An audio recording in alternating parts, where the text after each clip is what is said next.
Hello everyone, कैसे हैं आप सभी।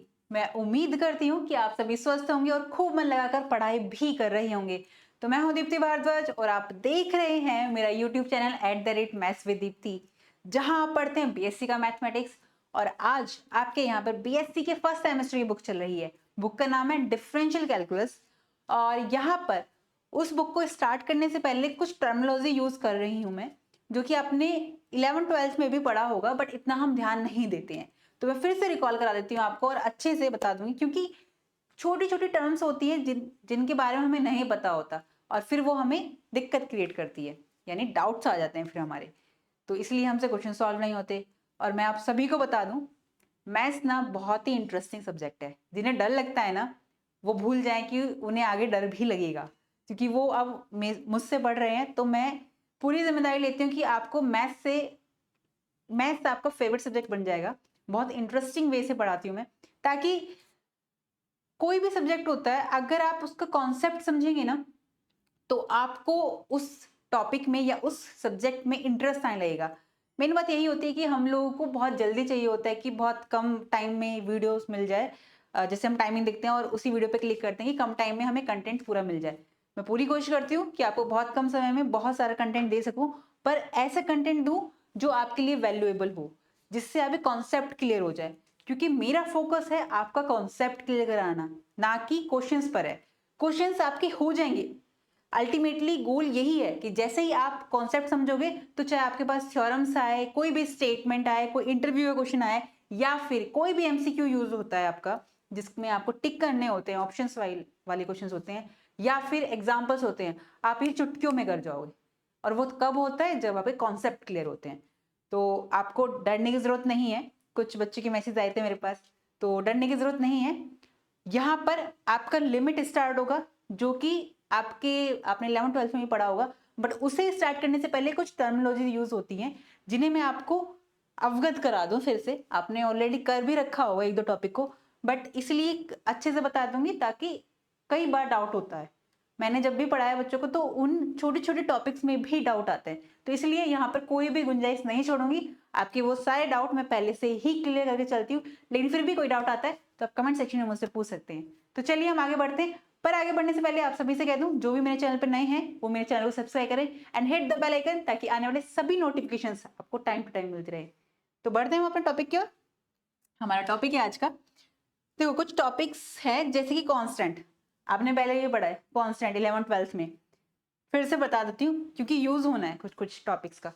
तो कांस्टेंट क्या होता है? हमारे पास एक नंबर होता है। कांस्टेंट एक ऐसी वैल्यू होती है, पूरे मैथमेटिकल सब्जेक्ट में हम कहीं पर भी थ्रो आउट हो लें, पूरे मैथ्स में, जिसमें आपका रियल एनालिसिस आएगा। ठीक है, रियल एनालिसिस आ गया, आपकी क्या आ गई, कॉम्प्लेक्स आ गया, आपकी मैट्रिक स्पेस आ गई। यानी कि पूरे मैथ्स में जितनी भी ब्रांचेस ले लो आप मैथ्स की, उन सब में ये कांस्टेंट एक ऐसा वर्ड है कि आप किसी भी लैंग्वेज में ले लो, मतलब मैथ्स में ही लेना है हमें, ठीक है, किसी और लैंग्वेज में नहीं, मैथ्स में लेना है। बट मैथ्स की किसी भी ब्रांच यानी किसी भी सब्जेक्ट में आप लोगे, तो वो उसकी वैल्यू कभी चेंज नहीं होगी, वो वही रहेगी। चाहे वो न्यूमेरिकल वैल्यूज में हो, वो न्यूमेरिकल ही वैल्यू होती है ज्यादातर।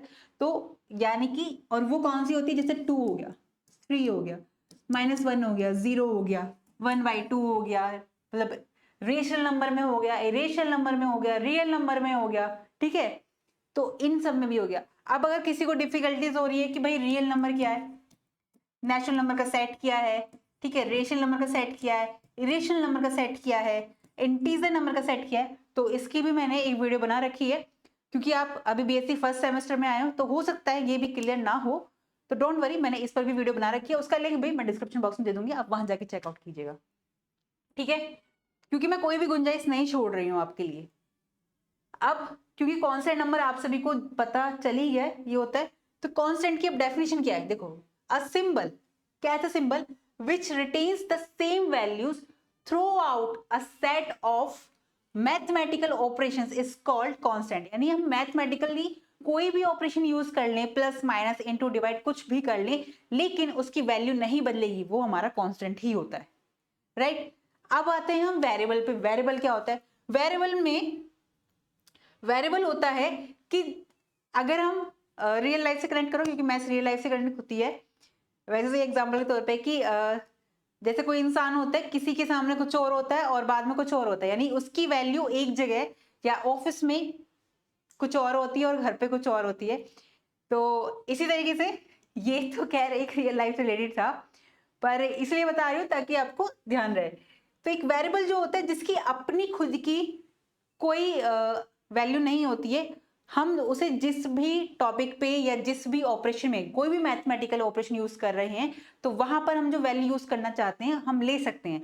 अगर मैंने प्लस का ऑपरेशन यूज करा या कोई भी ऑपरेशन यूज करा, एक जगह ऑपरेशन यूज करा हमने, तो वहां वैल्यू कुछ और होगी उसकी, और कहीं और ऑपरेशन यूज करा मैथ्स में ही, तो वहां उसकी वैल्यू कुछ और होगी। तो जिसकी खुद की अपनी कोई वैल्यू नहीं होती है, जिस पॉइंट की, या उसे हम वेरिएबल बोल देते हैं। जैसे कि डेफिनेशन से समझ में आएगा और अच्छे से, a variable is a quantity, एक वेरिएबल एक क्वांटिटी होती है। कैसे क्वांटिटी होती है, या यूं कहूं कि सिंबल रिप्रेजेंटिंग होती है किसी नंबर की, विच इज कैपेबल, जो कैपेबल होता है क्या करने में, एज्यूम करने में डिफरेंट वैल्यूज को, राइट। और ये कौन कौन सी वैल्यूज होती है, जैसे कि हम एक्स वाई यूज करते थे, ए बी यूज करते हैं, अल्फा बीटा यूज कर लेते हैं हम कहीं भी, तो ये हमारे वेरिएबल्स ही होते हैं। और कांस्टेंट वैल्यूज क्या होती है, नंबर्स होते हैं बेसिकली, राइट। इनकी वैल्यू कहीं भी चेंज नहीं होगी। अगर वन है तो वन, हम पूरी मैथ्स में कोई भी ऑपरेशन यूज करें उसको वन ही बोलेंगे। लेकिन अगर एक्स की वैल्यू कहीं पर मैंने अगर 2 ली है, तो कहीं पर मैंने हो सकता है कि -6 ले रखी हो, कहीं पे -8 ले रखी हो, कुछ भी ले रखी हो। तो ये डिफरेंस होता है कांस्टेंट ऑफ वेरिएबल्स में। नाउ अब सेकंड टॉपिक क्या है हमारे पास, कंटिन्यूस वेरिएबल।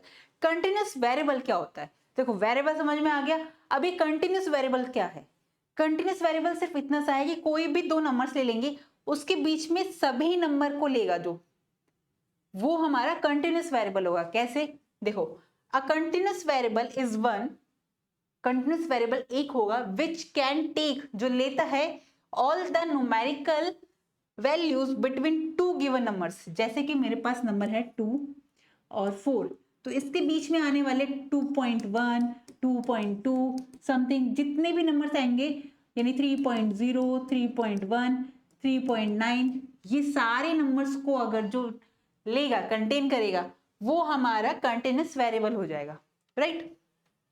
तो ये कंटिन्यूस वेरिएबल की डेफिनेशन थी। अब इंडिपेंडेंट वेरिएबल और डिपेंडेंट वेरिएबल, इन दोनों को एक साथ समझाते हैं।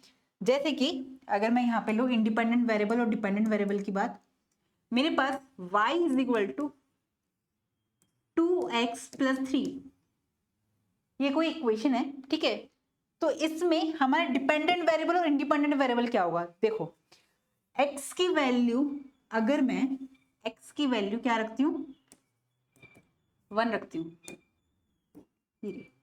x की वैल्यू 1 रखी, तो मेरे पास y की वैल्यू क्या आएगी, यहाँ पे जब मैं रखा 1, तो 2 इंटू 1 प्लस 3, तो 2 और 3 5, और तो y की वैल्यू मेरे पास आ गई 5। अगर मैंने x की वैल्यू यहाँ पे 2 रखी, तो 2 2 जब 4 प्लस 3 कितना हुआ 7, तो y की वैल्यू मेरे पास क्या आ गई 7। सिमिलरली अगर मैं यहाँ पर x की वैल्यू -3 रखूं, तो मेरे पास क्या आएगा 2 इंटू -3 प्लस 3, यानी -6 प्लस 3, तो कितना है -3, तो y की वैल्यू मेरे पास क्या आ गई, ये भी -3 आ गई। अगर मैं x की वैल्यू -7 रखती हूँ, तो मेरे पास y की वैल्यू क्या आएगी, जैसे ही मैंने 7 रखा, तो 2 -7 प्लस 3 कितना आया -14 प्लस 3 कितना आया -11, सो वी विल गेट -11। तो हमने x इज इक्वल टू -7 रखा, then we will get y is equal to -11। So इसी तरीके से हमने यहाँ पे देखा कि जैसे ही हम x की वैल्यू चेंज कर रहे हैं, वैसे ही y की वैल्यू चेंज हो रही है। ऐसा नहीं हो रहा कि मैं y की वैल्यू कुछ रख रही हूँ तब x की वैल्यू निकल रही है। ऐसा कर सकते हैं जब हम इसको x में चेंज कर दें। यानी कि अगर मैं यहाँ पर कहूँ, देखो पहले इसे समझते हैं, तो यहाँ पर x क्या हो गया मेरा, ये मेरा इंडिपेंडेंट वेरिएबल हो गया। क्या हो गया, इंडिपेंडेंट वेरिएबल हो गया, राइट। और जो y है मेरा, y क्या हो गया मेरा, यहां पर y हो गया मेरा डिपेंडेंट वेरिएबल। कैसे, क्योंकि आर्बिट्रेरी में कैसे भी इसकी वैल्यू कोई भी उठा के रख सकती हूँ एक्स की वैल्यू, तब मेरे वाई की वैल्यू आ रही है। यानी वाई की वैल्यू डिपेंड कर रही है किस पर, एक्स की वैल्यू पर। जैसे ही मैंने एक्स की वैल्यू रखी तभी वाई की वैल्यू आ रही है। तो इसे रटना नहीं है कि हमेशा वाई ही हमारा इंडिपेंडेंट होता है, मतलब डिपेंडेंट होता है, ऐसा नहीं है। अगर मैं एक क्वेश्चन लूंगी, जैसे कि अगर मैं यहाँ पे एक एग्जाम्पल लूँ, इसी को लूँ, इसे x में चेंज करूं तो क्या आएगा, y माइनस 3 आया इज इक्वल टू 2x, और यहां से x निकालूं तो x इज इक्वल टू 2 नीचे जाएगा, कितनी वैल्यू आई, y माइनस 3 अपॉन 2। तो अब मेरे पास ये इक्वेशन बन गई। तो यहां पर अगर मैं देखूं तो y इज इक्वल टू अगर मैं 1 रखती हूं तो मेरे पास x की वैल्यू क्या आती है, मैंने यहाँ रखा 1, 1 में से -3 गए, कितना बचा, -2 और -2, देखो 1 -3 अपॉन 2, तो कितना है, -2 अपॉन 2, कैंसिल आउट तो -1, तो x की वैल्यू -1 आई। y की वैल्यू अगर मैं 4 रखती हूँ तो मेरे पास x की वैल्यू क्या आएगी, 4 में से 3 गए 1, 1/2। ऐसे ही अगर मैं y की वैल्यू -1 रखती हूँ तो यहाँ पे क्या आएगा मेरे पास, -1 -3 -4 को 2 से डिवाइड किया, क्या आया, so we will get -1 -3 upon 2। Now तो -4/2, देन वी विल गेट -2। तो यहाँ पर x इज इक्वल टू -2 आया, तो -2 आया यहाँ पर हमारे पास। तो इसलिए यहाँ पर क्या हुआ, x y की वैल्यू पर डिपेंड कर रहा है x की वैल्यू। तो यहाँ पर जो मेरा y है, यानी ये जो y हुआ, इसमें मेरा क्या होगा, ये होगा इंडिपेंडेंट वेरिएबल, इंडिपेंडेंट वेरिएबल। और ये जो x हुआ ये मेरा होगा डिपेंडेंट वेरिएबल।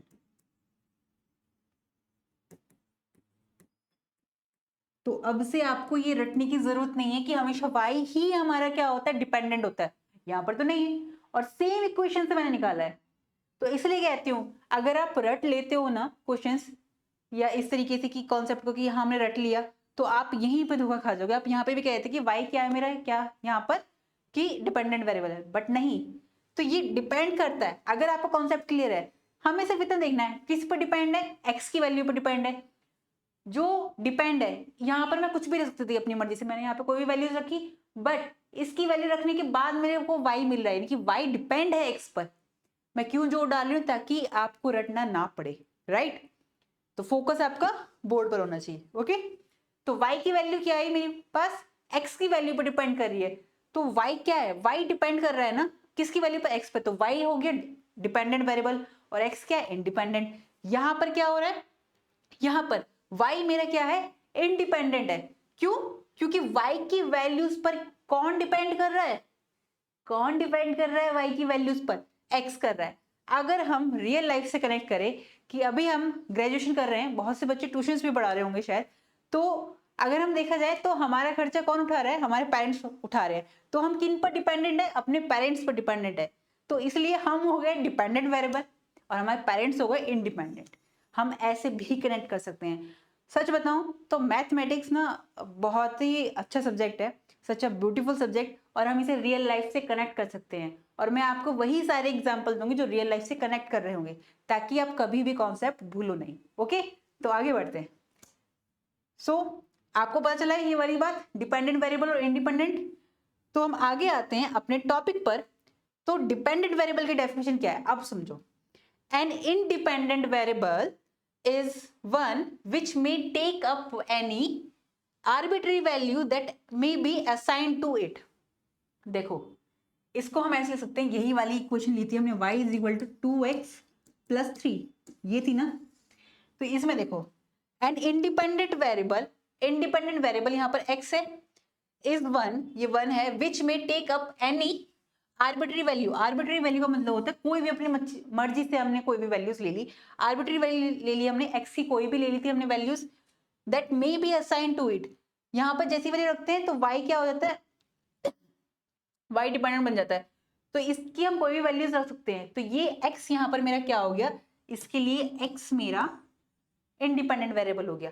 और अगर डिपेंडेंट वेरिएबल की बात करें, independent variable is a symbol which can assume its value as a result होता है। ये y रिजल्ट ही तो था, किसका रिजल्ट था, result of some other variable taken some assigned value. x को कोई वैल्यू जो असाइन करती थी तो y की वैल्यू उस पर डिपेंड करती थी। इट मींस y रिजल्ट ही तो था हमारा। अगर हम ध्यान से देखें तो y रिजल्ट ही तो आ रहा था, तो जो रिजल्ट दे रहा है वो डिपेंडेंट, ऐसे मत कर लेना, समझने कर सकते हो, बट वही जो तरीका मैंने बताया जिस पर वैल्यू डिपेंड कर रही है। आप ऐसे एग्जांपल ले सकते हो जो मैंने आपको रियल लाइफ से बताया था, पेरेंट्स और चिल्ड्रन का, राइट। तो यहाँ पर y क्या हो गया मेरा, यहाँ पर y मेरा डिपेंडेंट वेरिएबल हो गया। क्लियर ना, आगे बढ़ते हैं। कांस्टेंट फंक्शन क्या होता है, देखो अभी तक हमने पढ़ा था कांस्टेंट वेरिएबल, अब कांस्टेंट फंक्शन आ गया। कांस्टेंट फंक्शन कुछ भी नहीं है, बहुत ही सा है, कोई एक ऐसा फंक्शन। अब फंक्शन क्या होता है, देखो फंक्शन की भी पूरी वीडियो मैंने करा रखी है, 2 पार्ट में बता रखा है, जिसमें मैंने फंक्शन करा रखा है और दूसरे में हमने उसके टाइप बता रखे हैं। तो जिन्होंने नहीं देखा उसका लिंक भी मैं इसी वीडियो के डिस्क्रिप्शन बॉक्स में दे दूंगी, आप वहां जाके चेकआउट कीजिएगा, ठीक है। और लाइक सब्सक्राइब करना मत भूलिएगा, क्योंकि वीडियो देखते हो कई बार आप भूल जाते हो और आप ऐसे ही चले जाते हो, लेकिन आप लाइक किया कीजिए, इससे मुझे मोटिवेशन मिलता है कि मैं आपके लिए और वीडियोस बनाऊं, ठीक है।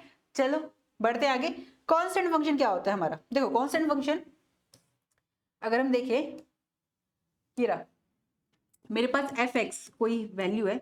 एफ क्या होता है, एफ एक मैपिंग होती है, फंक्शन को मैपिंग ही बोलते हैं, जो सेट ए से सेट बी में असाइन हो रहा होता है। किस तरीके से असाइन हो रहा होता है, थोड़ा सा मैं रिकॉल करा रही हूँ जिन्होंने, जो नए आए हैं। बाकी पूरा अगर कॉन्सेप्ट समझना है तो पूरी डिटेल में वीडियो बता रखी है, उसे जाकर जरूर देखिएगा, ठीक है। इसलिए कह रही हूँ, जोर डाल रही हूँ ताकि आपको कोई भी डाउट नहीं बचे। सेट ए के हर एक एलिमेंट के लिए यूनिक वैल्यू असाइन करता है, वो हमारा फंक्शन होता है। अभी फिलहाल यही समझो। तो एफ एक्स की वैल्यू अगर मेरे पास, मैंने एफ एक्स की वैल्यू 3 मान ली, अब मैं एक्स की जगह 1 रखूं, एक्स की जगह 1 रखा तो मेरे पास एफ ऑफ 1 कितना आया, 3 आया। यहां पर एक्स है ही नहीं जहां मैं 1 रखूं, ठीक है। एक्स इज इक्वल टू 2 रखा मैंने, F of 2 is equal to 3 आ रहा है। ऐसे ही x इज इक्वल टू अगर मैं 45 रख दिया, मैंने कोई भी रैंडम वैल्यू रख दी मैंने, तो भी 3 आ रहा है। तो मैंने यहां पर देखा एक बात कि मैं x की जगह कोई भी वैल्यू असाइन कर रही हूं, देन वी विल गेट, मुझे तो कांस्टेंट वैल्यू मिल रही है, कांस्टेंट वैल्यू मिल रही है, करेक्ट। यानी कि जो वैल्यू उसकी दे रखी थी फंक्शन की वही मिल रही है मुझे, तो इट मींस ये फंक्शन मेरा कैसा है, कांस्टेंट फंक्शन है। क्लियर, ये मेरा कांस्टेंट फंक्शन है, राइट। आई होप कोई डाउट नहीं बचा होगा, ठीक है। तो ये हमारा कांस्टेंट फंक्शन भी हो गया। अब अगर हम लोग आगे बढ़े कि इक्वालिटी ऑफ टू फंक्शन, कोई 2 फंक्शन है वो इक्वल है आपस में, राइट। कोई 2 फंक्शन है मेरे पास वो इक्वल है, F X is equal to G X होगा। कैसे, कि मेरे पास एफ कोई फंक्शन है जो सेट ए से बी की तरफ जा रहा है, असाइन हो रहा है, और एक जी कोई फंक्शन है जो वो भी ए से बी में जा रहा है। ये F of X is equal to G of X कब होगा, फॉर ऑल एक्स बिलोंग कर रहा होगा ए में, यानी ए के जितने भी एलिमेंट्स होंगे। अगर मैं इसे मैपिंग में बताऊं आपको, मैं एक मैपिंग बनाती हूँ अगर, तो मैंने एक मैपिंग बनाई, राइट। हाँ, ये मैंने मैपिंग बनाई ए, आई होप आपको दिख रहा हो, मैं यहाँ पे बताती हूँ, रुको एक सेकेंड।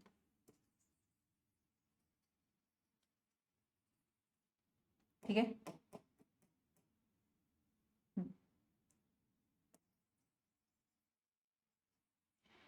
देखो ये आया मेरे पास ए और ये दूसरा बी।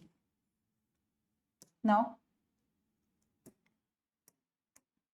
ये मेरे पास कोई mapping I F, right. Set ए है, ये सेट बी है, इसमें कुछ एलिमेंट होंगे मेरे पास, इसमें कुछ एलिमेंट होंगे, कुछ x1 x2 ये एलिमेंट है, x3 xn, इसमें आ रहे होंगे मेरे पास y1 y2, या यूं कहूं ये होंगे f ऑफ x1, ये होगा f ऑफ x2, ऐसी f ऑफ xn तक जाता होगा, ठीक है, इस तरीके से होगा।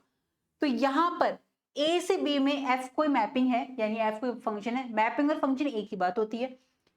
जहां f ऑफ x1 की वैल्यू, f ऑफ x1 की वैल्यू x1 पर कुछ वैल्यू आ रही होगी मेरे पास, यहाँ पर, ठीक है। अब अगर ये मेरे पास f है और इसी सेट में मैंने एक और मैपिंग ले ली, इसी सेट में मैंने एक और मैपिंग ले ली g,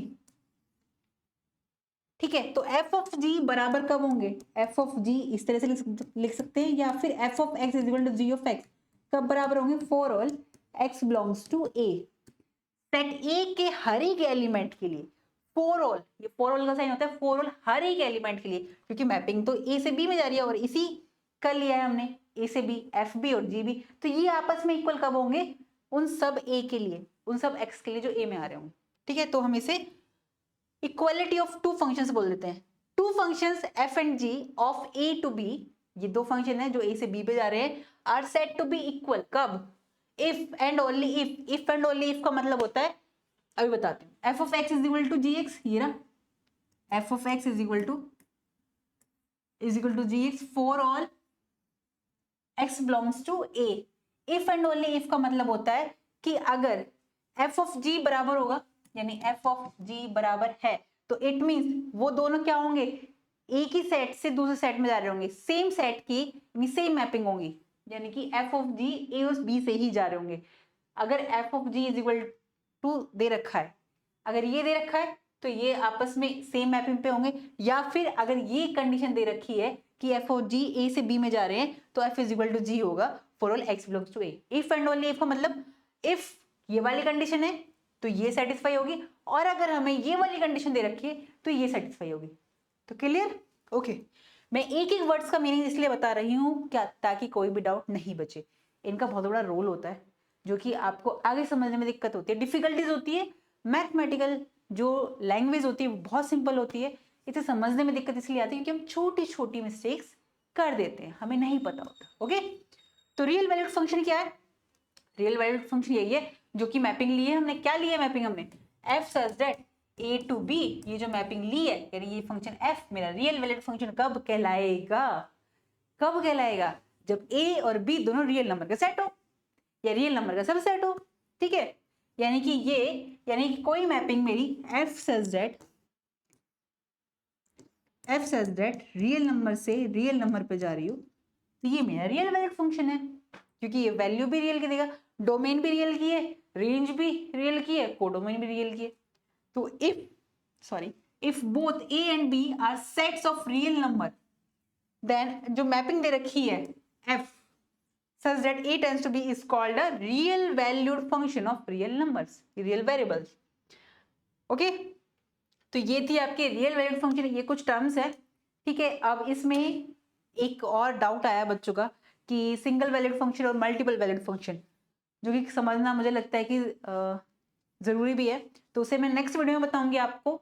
और मुझे अच्छा लगा कि आपके डाउट आए हैं तो आपने मुझसे पूछा है, तो आपका कोई भी डाउट आता है आप कमेंट सेक्शन में मुझसे पूछ सकते हैं, मैं आपके सभी डाउट्स क्लियर करती हूँ। और सबसे इंपॉर्टेंट बात है, मैथ्स को रटिए मत, मैथ्स रटने का सब्जेक्ट नहीं है। बहुत सारे सब्जेक्ट हैं जिसे रटा जा सकता है, वैसे तो देखा जाए तो कोई भी सब्जेक्ट रटने लायक है ही नहीं, अगर आप उसे बहुत अच्छे से समझेंगे, चाहे वो हिंदी भी क्यों ना हो, हिंदी रटने के लिए नहीं होती है। जैसे जैसे हम बड़े होते हैं तो हमें समझ में आता है कि उसका भी कॉन्सेप्ट होता है। तो मैथ्स की बात करते हैं हम, तो मैथ्स की भी यही बात है। तो अब आपको, जब आप मुझसे पढ़ रहे हैं तो आपको बिल्कुल भी डरने की जरूरत है ही नहीं मैथ्स से, और रटने की तो बिल्कुल भी जरूरत नहीं है। मैं कॉन्सेप्ट सारे क्लियर कराऊंगी आपके, कोई भी डाउट आपका नहीं बचेगा। तो पढ़ते रहिए, आप खुश रहिए। नमस्कार।